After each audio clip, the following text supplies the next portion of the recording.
Hi, everybody. I'm Dennis Daly. I spent 20 years with United Press International, most of it with the old UPI Radio Network.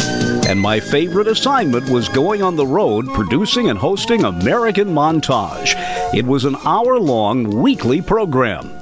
Now here's an edited version of one of those shows. Although he has been blind since birth, announcer Ed Walker has gone on to dazzle audiences on the East Coast, even working in television news.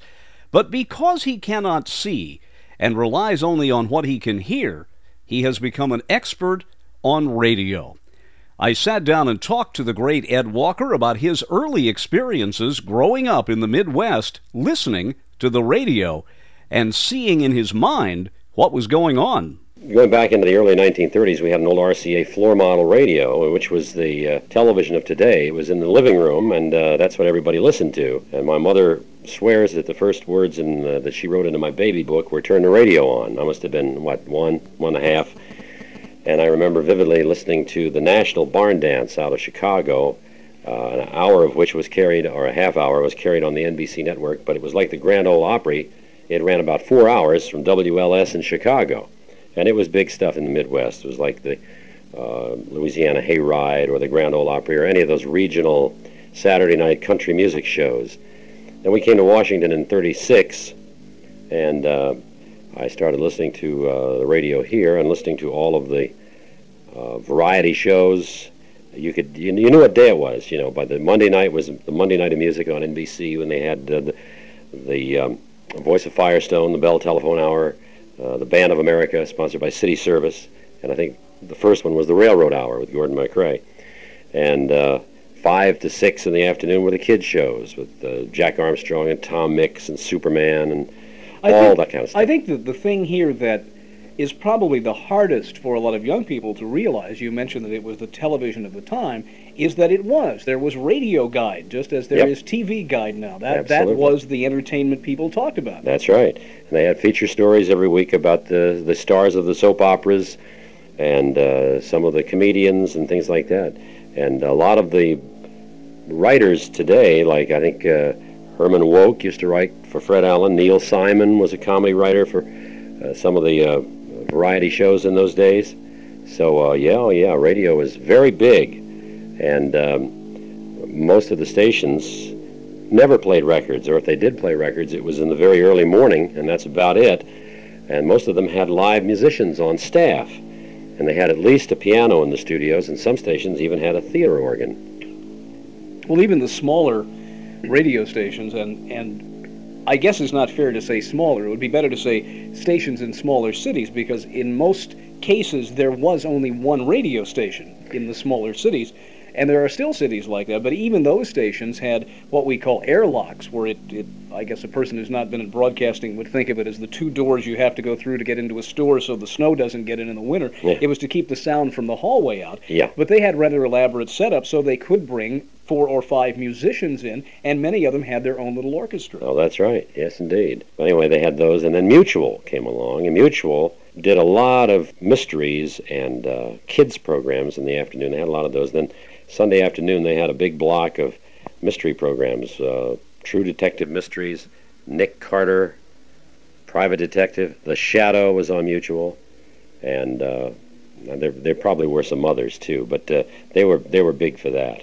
And a lot of the shows came out of Chicago. One of the reasons was technical, because they weren't able to switch back and forth easily to the West Coast and then back to New York. And they could feed both coasts, I guess, from Chicago. And what they would do in those days, as I'm sure you're aware, is that they would repeat the big shows at night. They'd do an East Coast broadcast, and then 3 hours later, they'd do the West Coast feed. And half the time the cast had gone out for dinner, and the West Coast feed was sometimes a little looser. I guess we should explain that it was that tape recording, quality tape recording, is a rather new aspect to radio broadcasting. They were not able to reproduce the quality, which is why they had to do it again. That's right. They had the 16-inch discs were the standard of the art in those days, transcriptions. And then during the war, the aluminum for the base of the discs was hard to come by, so they started using glass base discs. And then at the end of the war, about, I guess the late 40s, you began to see tape recorders that weren't nearly as sophisticated or as good as they are today. But by 1950, radio stations were using tape. We tend to look back on what we call the golden days of radio and think that they were all wonderful. Yet, I'm sure that even though if you see television today and you say, well, that was a really pale episode of Three's Company or whatever, there was bad radio. Oh, yeah. Is it just that we remember the classic moments only?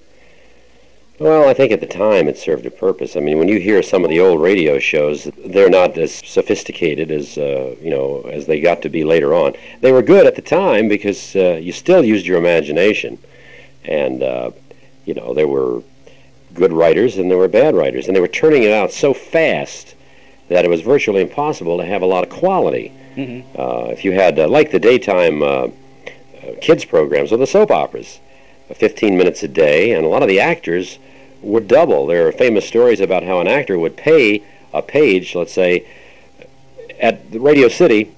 He might have been on an NBC soap opera, let's say on the 4th floor, and back to back he's on an ABC soap opera on the 3rd floor.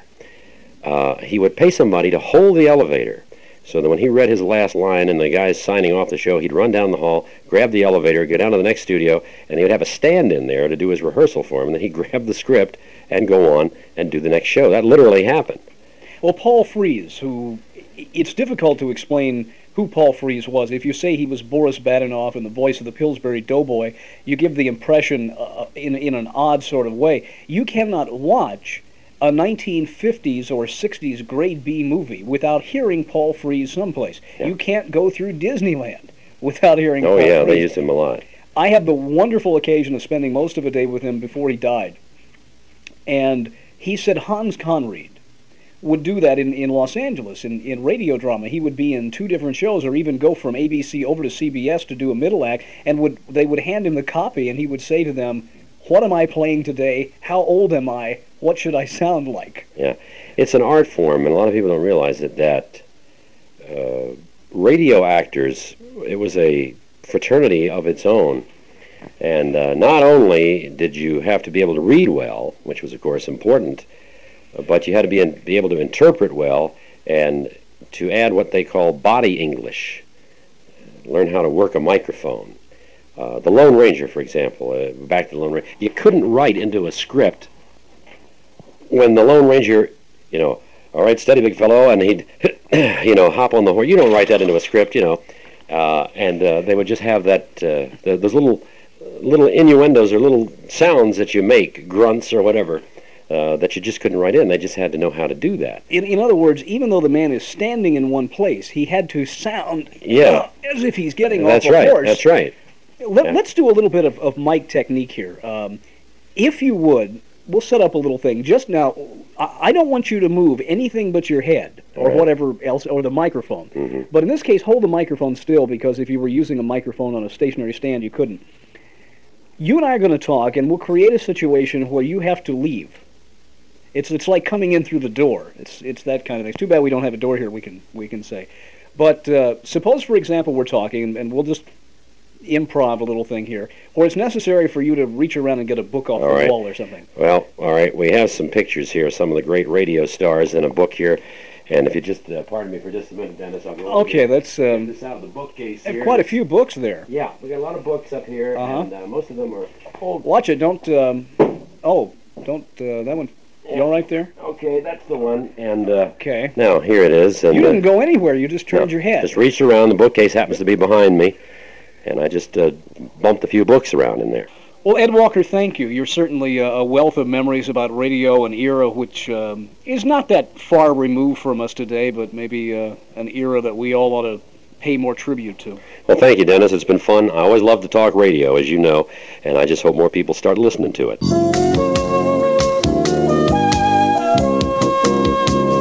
And there you have it, another edited episode of one of the American Montage programs prepared for the UPI Radio Network back in the 1980s and 90s. I'm Dennis Daly. Thanks for listening. Thanks for going with me this week.